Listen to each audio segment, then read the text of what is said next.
जय जिनेंद्र। आज हम सुनेंगे एक अबला पतंग की कहानी।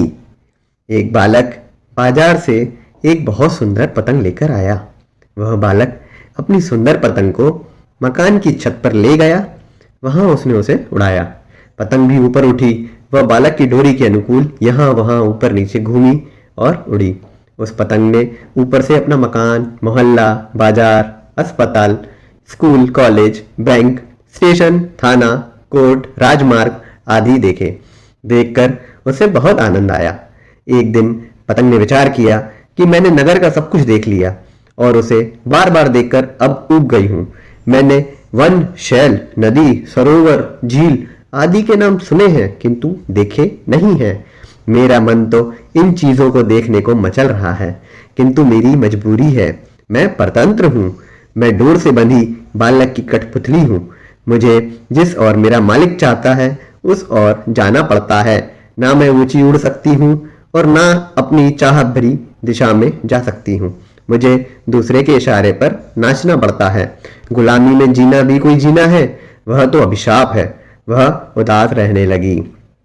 वह उदास मुखी हो एक दिन उड़ रही थी तो उसकी सखी बयार ने उसकी पीठ थपथपाकर पूछा कि आज आप उदास क्यों हैं?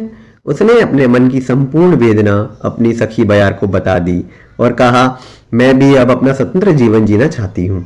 उसकी सखी ने कहा, बहन, यदि आप स्वतंत्र होना चाहती हो और नदी पहाड़ आदि की सैर करना चाहती हो तो मेरे पास एक उपाय है। पतंग कहती है, वह उपाय जल्दी बताओ दीदी। बयार कहती है कि जब तेरे स्वामी तुझे ऊपर उड़ाए उस समय मैं जोर से बहकर तुझे दूसरी पतंग से उलझा दूंगी। फिर तेरा बंधन मेरे प्रभाव से टूट जाएगा, तू मुक्त हो जाएगी। फिर हम दोनों दूर दूर तक खूब ऊंचे उड़ेंगे। योजना सफल हुई। पतंग स्वतंत्र हो बयार के साथ उड़ चली। पतंग भी वन, पर्वत, नदी, झील, सरोवर आदि को देखकर आनंदित हुई। इतने में उसे एक बादल का टुकड़ा उसकी ओर आता दिखाई दिया। वह बयार से बोली, इससे मेरी रक्षा करो। बयार ने कहा कि वह मेरा घनिष्ठ मित्र है। वह मुझे शीतलता देता है। हम दोनों साथ साथ खेला करते, घूमा करते हैं। मैं स्वयं उसके पास जा रही हूँ। वह बादल का टुकड़ा उसके पास आया। कुछ बूंदों से ही पतंग घबरा गई। वह उड़ना भूल गई और नीचे की ओर जाने लगी। उसने सहायता के लिए पुकार की, पर बयार तो बादल के साथ हो गई।